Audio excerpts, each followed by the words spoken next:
अस्सलाम वालेकुम नाज़रीन, एक नई वीडियो के साथ आपकी खिदमत में हाज़िर हैं। नाज़रीन, कोरोना वायरस की सिचुएशन सबके सामने है और ये बीमारी तेज़ी से फैल रही है और इसके जो असरात है पाकिस्तान में वो भी ख़तरनाक सूरत वो इख्तियार कर रहे हैं। लेकिन एक प्रॉब्लम ये है कि जब से ये कोरोना वायरस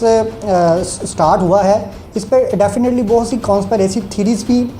वो पब्लिक हुई हैं। उस पर हमने अलग से वीडियो किया, उसका लिंक मैं डिस्क्रिप्शन में दे रहा हूँ, आप वो भी जान सकते हैं कि कौन सी कॉन्स्पिरेसी थीरीज़ हैं और उस पर किस तरह से उनको अंडरस्टैंड करना चाहिए और किस तरह से उनको लेना चाहिए। लेकिन अगर हम जनरल पब्लिक में बात करें तो यहाँ भी कोरोना के बारे में मुख्तलिफ़ किस्म की बातें की जाती हैं और इसके अंदर एक तो ये आता है कि ये जो कोरोना का वर्ड है ये बेसिकली नया नहीं है, ये आपको मुख्तलिफ़ लिटरेचर में, मुख्तलिफ़ किताबों में, इंटरनेट पे वो मिलेगा। उसकी रीज़न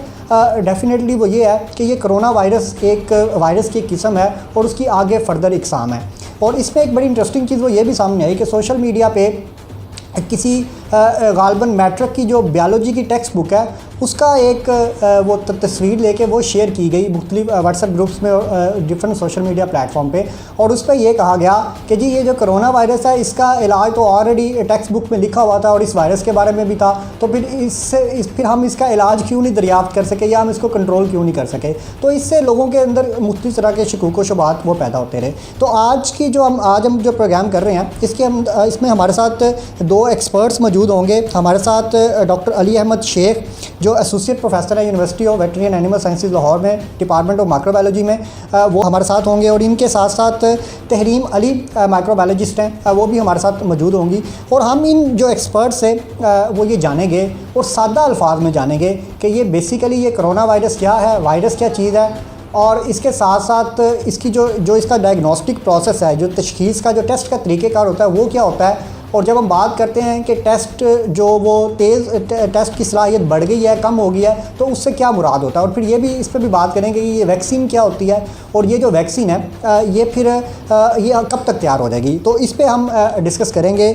अच्छा मैडम, पहले ये बताइएगा पब्लिक को, लोगों को, हमारे सुनने वालों को कि ये जो वायरस है और ये जो बैक्टीरिया और डिफरेंट ऑर्गेनिज़म, माइक्रो ऑर्गेनिज़म होते हैं, जो जरसूमे होते हैं, जो मुख्तलिफ बीमारियों का बायस बनते हैं, बेसिकली वायरस का बाकियों से क्या डिफरेंस क्या होता है? जी डॉक्टर जहाँ sir, thank you so much. मैं आपको इस बारे में बताती चलूँ वायरस और बैक्टीरिया में फ़र्क क्या है। जो वायरस है ये इसको ग्रोथ करने के लिए एक इंसानी जिस्म, जिसको आप कहते हैं ज़िंदा सेल की ज़रूरत होती है, जबकि बैक्टीरिया किसी भी जगह पर ग्रो कर सकता है, इसको किसी ज़िंदा इंसान की ज़रूरत नहीं होती। बैक्टीरिया किसी भी जैसे ही उसको उसके मुताबिक माहौल मिलता है, उसके मुताबिक उसको न्यूट्रिशन, उसको नशोनुमा मिलती है, वो ग्रो कर लेता है। जबकि वायरस वो किसको एक ज़िंदा सेल, जैसे आप लिविंग सेल कहते हैं, उसकी रिक्वायरमेंट होती है। वायरस को देन ग्रोथ करने के लिए वो हमेशा जब वो ग्रो करता है वो आपको नुकसान पहुंचाता है और वो आपके जिस्म के लिए नुकसानदा साबित होता है। जब हम बैक्टीरिया की बात करें तो बैक्टीरिया सारे ही मुज़रे सेहत नहीं होते। कुछ बैक्टीरिया हमारे जिस्म के लिए फ़ायदा मंद भी होते हैं। उनमें से कुछ बैक्टीरिया जैसे कि हमारे लिए प्रोबायोटिक्स के तौर पे भी यूज़ होते हैं, कुछ हमारे नॉर्मल फ्लोरा जिसको हम माइक्रोफ्लोरा कहते हैं उसके अंदर भी होता है, जिसको हम कमेंसल भी कहते हैं, और नॉर्मली हमारे गट के अंदर भी प्रेजेंट होता है। तो बैक्टीरिया, हम लोग ये कह सकते हैं कि हर बैक्टीरिया हमारे जिस्म के लिए नुकसानदा नहीं होता। और एक और बात वो ये है कि जो बैक्टीरिया है इसके ख़िलाफ़ एंटीबायोटिक्स काम करती हैं और हमारे पास ऐसी अद्वियात मौजूद हैं जिससे हम बैक्टीरिया को ख़त्म कर सकते हैं और उससे आपके नुकसान, बैक्टीरिया ख़त्म भी होगा और आपके सेल को नुकसान, आपके जिस्म को नुकसान नहीं पहुँचेगा। जबकि दूसरी तरफ जब हम वायरस की बात करें तो बहुत से वायरस अभी तक ऐसे हैं जिनके लिए हमारे पास अद्वियात मौजूद नहीं हैं। जब हम उन अद्वियात भी मौजूद नहीं हैं और जिन वायरस के लिए हमारे पास अद्वियात मौजूद हैं उनसे हमें इस्तेमाल करने से हमारे जिस्म को भी बहुत नुकसान पहुंचता है। तो वायरस जो है वो उसको हम इस तरह कह सकते हैं कि इसके अंदर बहुत सी कैटेगरीज़ भी हैं, डबल स्टैंडर्ड है और सिंगल स्टैंडर्ड है, आरएनए है, डीएनए है, ये सब कुछ इसकी कैटेगरीज़ होती हैं। मगर अगेन मैं एक बात यही कर रही हूँ कि जो बैक्टीरिया है इसको आप किल भी कर सकते हैं, आप इसको रोक भी सकते हैं, बैक्टीरियोसाइडल जिसको आप साइंस टर्म में कहते हैं और बैक्टीरियोस्टैटिक भी कहते हैं, मगर आप वायरस को इस तरह रोक नहीं सकते हैं। अच्छा तरीम, ये बताइएगा कि ये जो कोरोना वायरस है क्या ये एक नया वायरस है और या ये कोई वायरस की एक किस्म है और क्या ये हम, क्योंकि इसको कंफ्यूज किया जाता है कि लिटरेचर में तो ये वर्ड मौजूद है, तो इसको फिर कंफ्यूज किया जाता है कोरोना वायरस की इस किस्म के साथ कि जो अभी बीमारी फैला रही है। तो आप थोड़ा बताइएगा लोगों को कि ये कोरोना वायरस की कौन सी किस्म है, और ये जो वायरस की जो मुख्तलिफ इकसाम होती हैं ये किस बुनियाद पर बनती हैं, और वायरस की और कौन सी किस्में होती हैं? जी, अब हम बात करते हैं कि कोरोना वायरस, जो कि इस वक्त हमारी पूरी दुनिया का एक सबसे बड़ा मसला है, जिसको WHO ने 2020 में पेंडेमिक डिक्लेयर कर दिया है। तो कोरोना वायरस जैसे कि हिस्ट्री बताती है कि ये आज से कबल अज़ मसीह 8000 कबल अज़ मसीह दुनिया में मौजूद था। उसके बाद इसको 1930s में एक कोरोना वायरस जो है इसकी करेक्टराइजेशन नहीं की गई, मगर तब बताया गया कि इस दुनिया में एक कोरोना वायरस पाया जाता है। फिर इसी तरह बात करते करते 1960s में अपर रिस्पायरेटरी ट्रैक्ट जिसके इन्फेक्शंस हुए, उस वक्त इसको एक बच्चों में ज़्यादा इन्फेक्शन पाया गया, उस वक्त इसको कोरोना वायरस को करेक्टराइज़ किया गया। दैन इसी तरह यानी कि ये मतलब हम कह सकते हैं कि बहुत अरसे से प्रेजेंट है, और ये क्योंकि एक वायरस है और ये सिंगल स्ट्रैंडेड है, RNA है, तो ये म्यूटेट करता है। म्यूटेट कहते हैं कि इसमें तब्दीली आती है, इसके जीनोम में चेंजेस होती हैं, जिसकी वजह से ये म्यूटेट कर रहा है। अब देन ये 1960 से चलता हुआ हमारे पास मुख्तलिफ फॉर्म में आता गया, और नाउ अभी हमारे पास लाएंगे सार्स की डिज़ीज़, जिसको एक बहुत बड़ी पैंडमिक हुई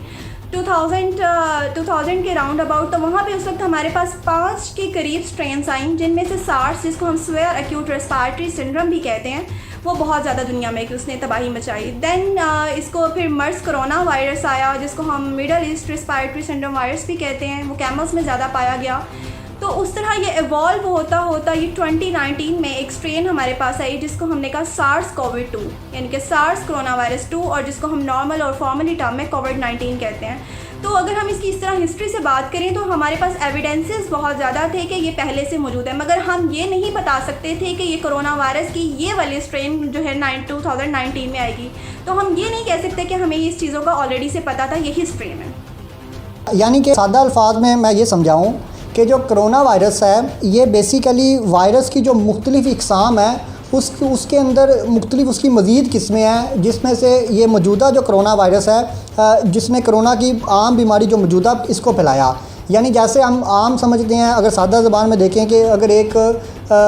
हमारे इंसानों के अंदर मुख्तलिफ कास्ट होती हैं, तो अगर आप राजपूत कास्ट की बात करें तो उसकी आगे मज़ीद पोतें होती हैं, राणा कास्ट है, उसके बाद आपके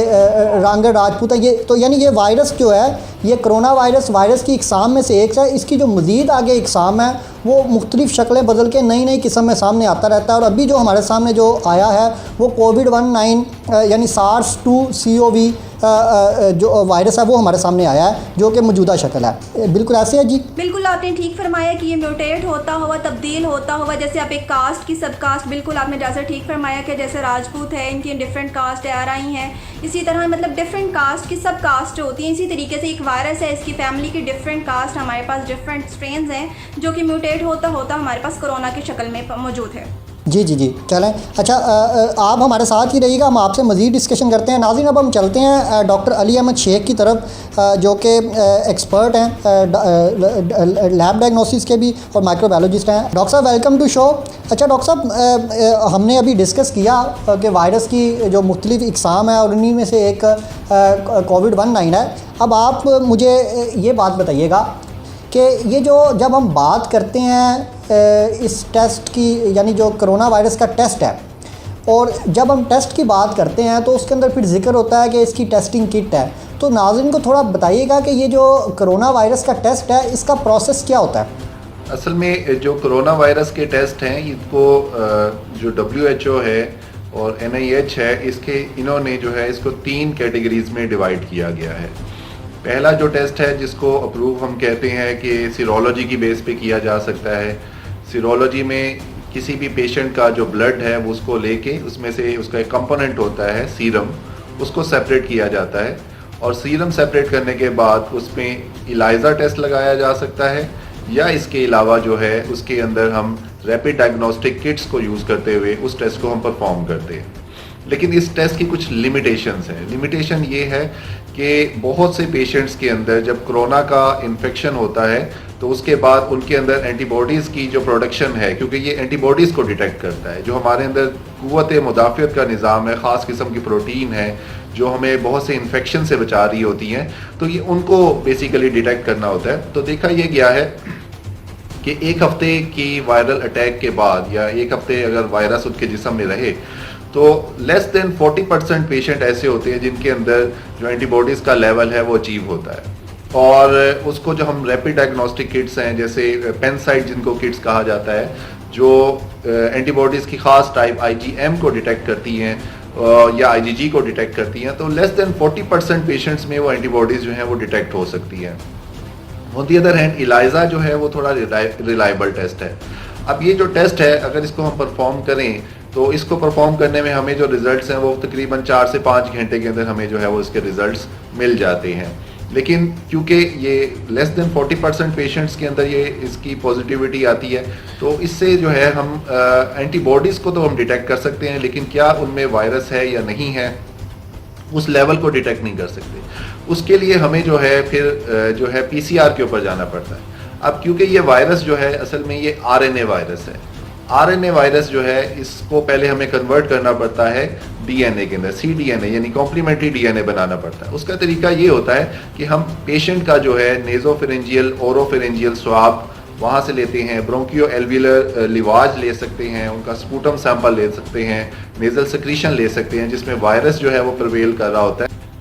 और वहाँ से सबसे पहले हम वायरस का जीनोम यानी RNA जो है वो एक्सट्रैक्ट करते हैं। उसके बाद उसका जो है वो कॉम्प्लीमेंट्री DNA बनाया जाता है। कॉम्प्लीमेंट्री DNA बनाने के बाद उसको जो है पॉलीमरेज चेन रिएक्शन, जिसको PCR आम जुबान ये इसकी एब्रीवेशन है PCR कहा जाता है, उसके थ्रू उसमें हम डिटेक्ट करते हैं कि क्या इसके अंदर वो वाला वायरस जो हम देखना चाह रहे हैं यानी कोविड-19 क्या उसका जीन है या नहीं है। अगर वो जीन उसके अंदर डिटेक्ट हो जाए तो हम इसको जो है वो पॉजिटिव जो है वो डिक्लेयर कर दिया जाता है। सम टाइम ऐसा होता है कि अगर सैंपल सही ना लिया जाए तो उसमें जो है इसके जो रिकवरी ऑफ RNA है वो सही तरीके से नहीं हो सकती और सम टाइम वो फॉल्स नेगेटिव रिजल्ट जो है वो दे सकता है। तो ये जो टेस्ट है ये तकरीबन इसको अगर हम प्रोसेस करें, कॉन्टीन्यूसली इसको प्रोसेस करें तो 6 से 8 घंटे का टाइम के अंदर ये जो रिजल्ट है इसके वो अचीव हो जाती है। लेकिन क्योंकि जो लैब्स हैं इनके ऊपर काफ़ी ज़्यादा लोड आ चुका है, जो टेस्टिंग अप्रूव्ड लैब्स हैं जो कोविड-19 के लिए, तो इसलिए तकरीबन इस पूरे प्रोसेस को अराउंड 48 आवर्स जो है वो इसमें लग जाते हैं। अभी FDA ने एक और टेस्ट जो है वो अप्रूव किया है जिसको हम isothermal amplification of nucleic acid जो है उसका नाम दिया गया है। ये जो टेस्ट है ये भी PCR की तरह ही एक टेस्ट है और इसमें भी वायरस का जो जीनोम है उसको हम एम्पलीफाई करते हैं और ये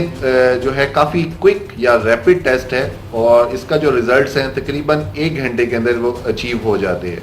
लेकिन क्योंकि ये अभी तमाम ममालिक के पास ये फैसिलिटी अवेलेबल नहीं है, इसलिए जो रिलाई किया जा रहा है वो ज़्यादातर वो reverse transcriptase real time PCR के ऊपर जो है वो रिलाई किया जा रहा है ताकि उसके जो रिजल्ट्स हैं बहुत अच्छे हैं, बहुत रिलायबल टेस्ट है और हमें जो है वो तकरीबन 6 से 8 घंटे में उसके रिजल्ट हमें मौसूल हो जाते हैं। अच्छा डॉक्टर साहब ये फरमाइएगा कि ये जो एक तो आपने अगर सादा ज़बान में मैं ये समझाऊं कि जो सैंपल हमने लेना होता है वो हाथ से ले सकते हैं और उसके बाद फिर इसको लेबॉर्ट्री में प्रोसेस करेंगे और प्रोसेस करने के बाद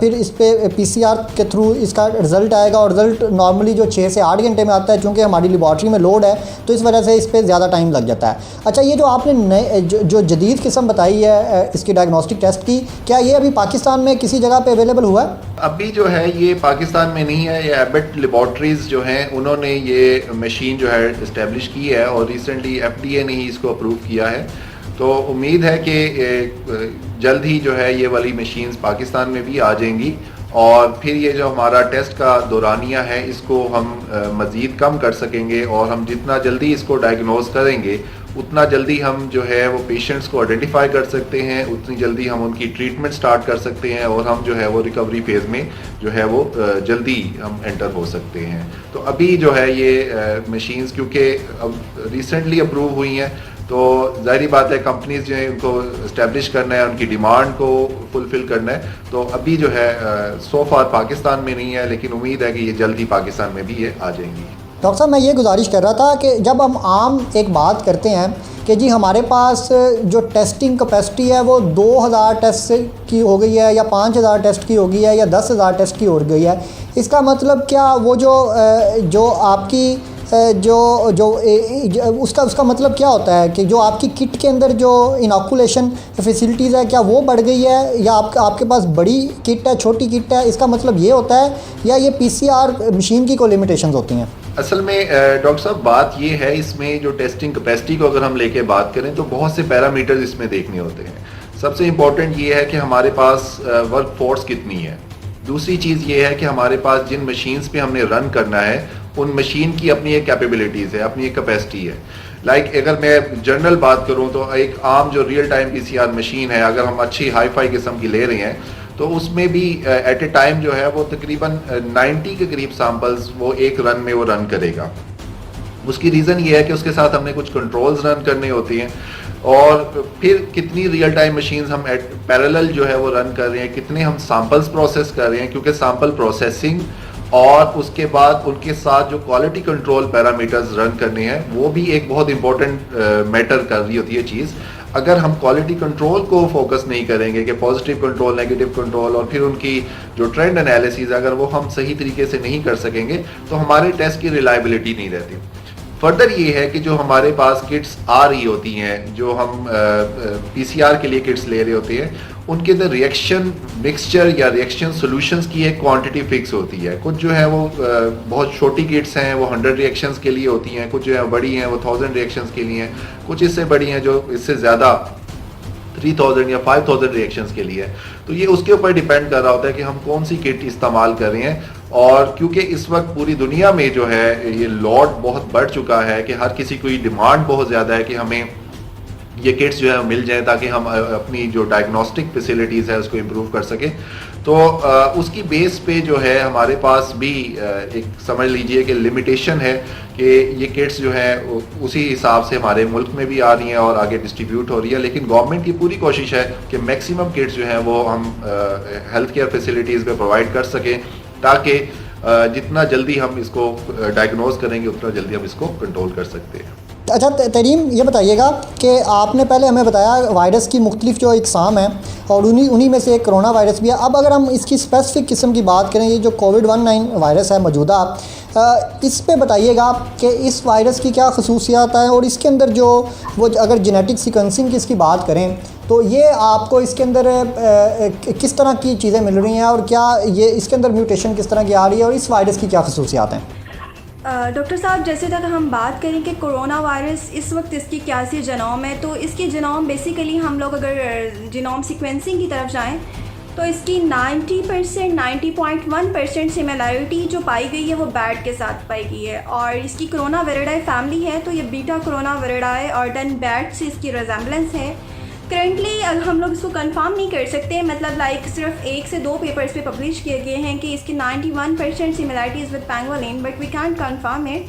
तो हम लोग इसको बात करते हैं, अभी तक जो हम इस पे एविडेंसेस हैं उस पर हम यही बात करते हैं कि इसके बैट के साथ बहुत सिमिलरिटी है। तो इसको ओरिजिन को ये कहा जाता है कि ये सबसे पहले हमें पता चला है जैसे कि वुहान चाइना से आया था, तो वहाँ पे कहा जाता है कि बैट की वजह से ओरिजिनेट होके इसके जो ना मेन होस्ट जो है वो ह्यूमन है और ये उसके पास आया।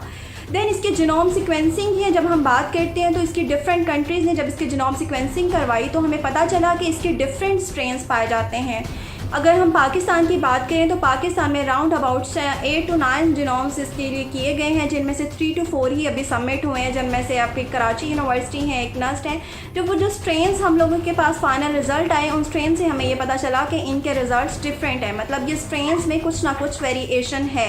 ये पर्सन टू पर्सन और एरिया वाइज टू इसकी रीजन वाइज इसकी स्ट्रेन में वेरिएशन आती है। देन हम कोरोना वायरस की बात करते हैं कि कोरोना वायरस अब है क्या। कोरोना वायरस बेसिकली ये खुद एक इतना डेडली वायरस नहीं है, इसका मॉर्टेलिटी रेट ज़्यादा इतना ही है, मगर इसकी मॉर्बिडिटी बहुत ज़्यादा है। अब मॉर्बिडिटी क्या है? मॉर्बिडिटी ये है कि इसका ट्रांसमिशन रेट बहुत ज़्यादा है। अब ट्रांसमिशन रेट अगेन मैं इसमें एक बात करती हूँ कि कोरोना वायरस को फैलाव का जो बेसिक सबब है उसमें हमारा स्ट्रेस भी एक मेजर फैक्टर है, जिसको हम जहनी तनाव कह सकते हैं। जब जहनी तनाव होगा उस सूरत हाल में आपका कोरोना वायरस स्वेयर सिम्टम्स की तरफ चला जाता है। नॉर्मली एक इंसान जिसकी ह्यूमैनिटी को किसी तरह से कोई हार्म ना पहुंचा हो, अगर आपने अपने आप कहते हैं निज़ाम तनफ़ुस, जिसको आप सांस का निज़ाम भी कहते हैं, अगर आपने उसको किसी तरीके से नुकसान नहीं पहुंचाया, आप कोई सिगरेट नोशी नहीं करते, आप कोई ड्रग्स नहीं लेते और आपने अपनी कोई जंक फूड्स कम खाते हैं या नहीं खाते, तो अगर आपका वो सिस्टम इम्यूनिटी जिसको हम कहते हैं नॉर्मल टर्म में जिसे क़ुव्वत मुदाफ़त, अगर वो आपकी तबाह बर्बाद नहीं हुई तो आप उस सूरत में आप कोरोना वायरस के अगेंस्ट खुद ही फ़ाइट कर सकते हैं। आपका क़ुव्वत मुदाफ़त इस बीमारी के ख़िलाफ़ खुद ही लड़ाई करके और आप ठीक हो जाएंगे। उस सूरत में आपके पास सिवियर सिम्टम्स भी नहीं आते। अदरवाइज़ अगर आपके क़ुव्वत मुदाफ़त में कोई कमी है, जैसे कि आप हार्ट प्रॉब्लम है आपको, या पहले ही आप अस्थमा पेशेंट हैं, या आपको ऑलरेडी आप एंटीबायोटिक्स ले रहे हैं, अगेन एक पॉइंट ये है कि एंटीबायोटिक्स लेने से भी आपकी इम्यूनिटी, आपका नॉर्मल फ्लोरा डिस्टर्ब होता है, जब ऐसी सूरत हाल में आपकी बॉडी उसके अगेंस्ट फाइट नहीं कर सकती। और अगर आप इसी तरह आप एक बात कर सकते हैं कि जैसे एक जिस्म की आर्मी होती है, हम नॉर्मल एक बात करते हैं कि आर्मी क्या है। अब आर्मी अगर हम दुनिया में देखें या पाकिस्तान में देखें, हमारी डिफेंस लाइन है, लाइन ऑफ फाइट। अब जब आपकी लाइन ऑफ फाइट अगर आपकी जो लोग लड़ रहे हैं और वो अगर आपके पास कम है तो आप नहीं जंग जीत सकते। यही आपकी क़ुव्वत मुदाफ़त के साथ है। जब आपके पास जब आपके जिस्म में पहले ही किसी बीमारी के ख़िलाफ़ जंग चल रही होगी तो आपके जिस्म की आर्मी, जिसको आप सेल्स से आप कहेंगे, आपकी बॉडी की इम्यूनिटी जो है वो उसके अगेंस्ट लड़ रही होगी, तो आप कोरोना वायरस के पास लड़ने के लिए आपकी आर्मी थोड़ी पड़ जाएगी। उस सूरत हाल में ये स्वेयर हो जाता है। अच्छा डॉक्टर साहब, ये बताइएगा कि जब हम बात की कोविड-19 इस वाले वायरस की और फिर इसमें म्यूटेशन की भी बात हुई, तो फिर म्यूटेशन का मतलब जब जेनेटिक सीक्वेंसिंग में डिफरेंस आ रहा है तो इसका मतलब ये है कि फिर डेफिनेटली इसकी वैक्सीनेशन में भी बनने में भी प्रॉब्लम होगी और उसकी इफ़ेक्टिवनेस पे भी प्रॉब्लम होगी। तो आप क्या समझते हैं कि वैक्सीन इसके बनने में क्या मुश्किलात पेश आ सकती हैं और ये कब तक ये मार्केट में आ सकती है? जी, असल में बिल्कुल सही डॉक्टर तहरीम ने बताया कि इसके अंदर म्यूटेशन हो रही है, लेकिन इस पे जो स्टडीज़ हो रही हैं वो मुख्तलिफ लेवल पे जो वैक्सीन डेवलपमेंट के लिए काम किया जा रहा है, और फोकस जो है इसके अंदर ये है कि एक ऐसी वैक्सीन बना दी जाए जो पूरी दुनिया में जो है उसका इम्पैक्ट आए या पूरी दुनिया में उसको इस्तेमाल किया जाए। इस वक्त बहुत से मुल्क जो हैं इसमें काम कर रहे हैं और तकरीबन 100 से ज़्यादा मुख्तलिफ जो वैक्सीन्स के टाइप्स हैं उसके ऊपर काम हो रहा है, या 100 से ज़्यादा जो है वैक्सीन्स बनाई गई हैं।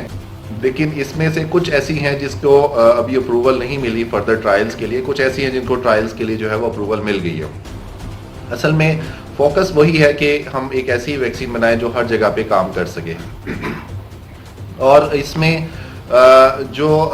प्रॉब्लम आ रही है वो ह्यूमन ट्रायल्स के ऊपर प्रॉब्लम आ रही है कि अभी तक इनके ह्यूमन ट्रायल्स जो है वो स्टार्ट कुछ वैक्सीन्स के हो चुके हैं, लेकिन क्योंकि उसमें टाइम लगता है तो उम्मीद की जाती है कि इस साल के आखिर में या अगले साल के शुरू तक जो है वो इसकी वैक्सीन जो है वो मार्केट में आ जाएगी। और इसमें फोकस जो है वो रिकम्बिनेंट वैक्सीन्स के ऊपर भी है, वेक्टर बेस्ड वैक्सीन के ऊपर भी है, और इनएक्टिवेटेड वैक्सीन्स के ऊपर भी काम हो रहा है इसके ऊपर। अच्छा डॉक्टर साहब, आप एंड पे मैसेज लोगों को क्या देना चाहेंगे कि वो उस पर बहुत सारी बातें होती हैं, लेकिन आप चूँकि एक टेक्निकल पर्सन है तो मुख्तसरन आप क्या लोगों को मैसेज देना चाहेंगे कि इससे कैसे बचा जा सकता है? असल चीज़ जो है इसके, अगर हम इससे बचना चाहते हैं तो हमें समाजी फासलों को मेंटेन करना है, जिसको हम सोशल डिस्टेंसिंग का नाम लेते हैं। प्लस ये है कि अपनी हाइजीन का ख्याल रखें, अपने हाथों का ख़ास तौर पे कि साबुन से अपने हाथ अच्छे तरीके से साफ़ करें। WHO की रिकमेंडेशन है, 11 स्टेप्स हैं हैंड वॉशिंग के, उनको फॉलो किया जाए। और जो है अगर हम जो है मास्क का इस्तेमाल कर लें तो उससे ये है कि एरोसोल से जो सांस के साथ जो पार्टिकल्स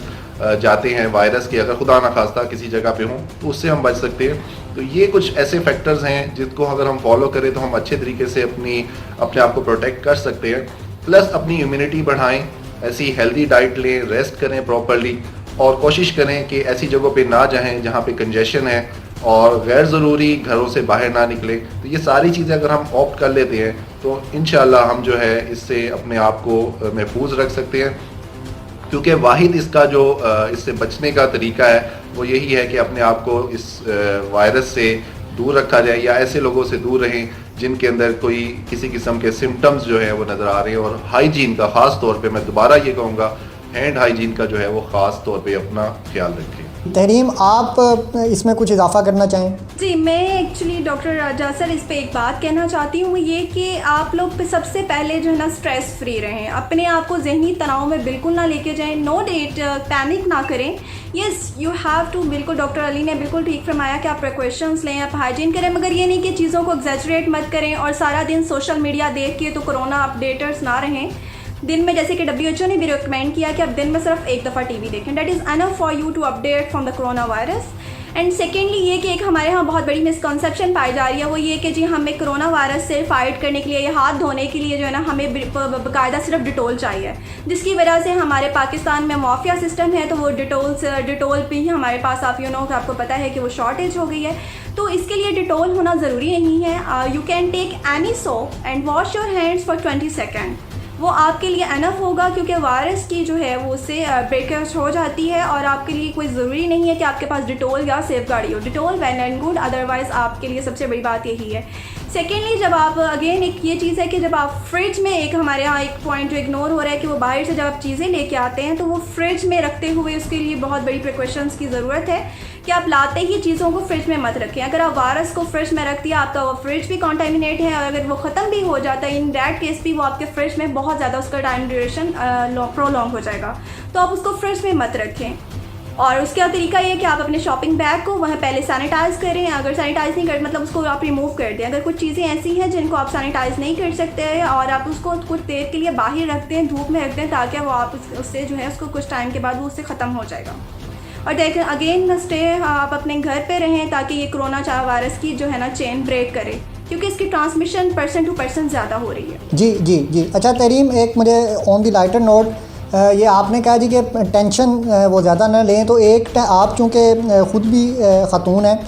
तो एक जो टेंशन है वो अब ख़वातीन को लगी हुई है, वो ये है कि वो ये परेशानी ये है कि जो कोरोना वायरस की सिचुएशन है,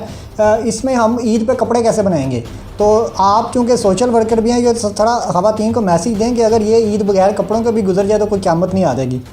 यस श्योर, मैं आपसे इस बारे में एक अपना पॉइंट ऑफ व्यू यही देना चाहती हूँ कि एक ईद आप वाकई ही बगैर कपड़ों के गुजार लें, बेहतर है कि बाकी ईदें आपको देखने को ही ना मिले। एक ईद कपड़ों के बगैर, नए कपड़ों के गुजार लें। वैसे भी ख़वातीन की अलमारी में नए कपड़े मिल ही जाते हैं अगर वो कोशिश करेंगी तो, और अदरवाइज़ नहीं तो अपने जो है पुरानी, वो जैसे कहते हैं बड़ी माओ की ढेज़ की पेटियाँ खुलवा कर उनसे निकलवा लें,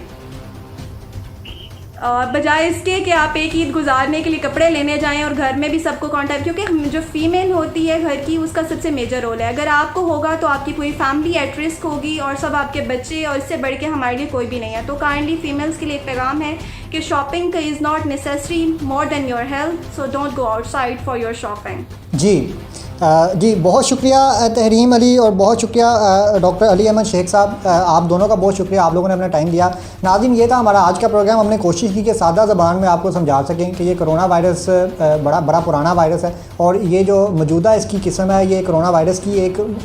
किस्म है जिसने कोविड-19 की शक्ल में अटैक किया हुआ है। और इसके अंदर जो इससे बचने का वो एक ही तरीका है कि आप अपने आप को बचाएँ, घर पर रहें, सोशल डिस्टेंसिंग पर वो इम्प्लीमेंट करें, और अपने जो सफाई का ख़ास तौर पर हाथों का ख़ास तौर पर ख्याल रखें,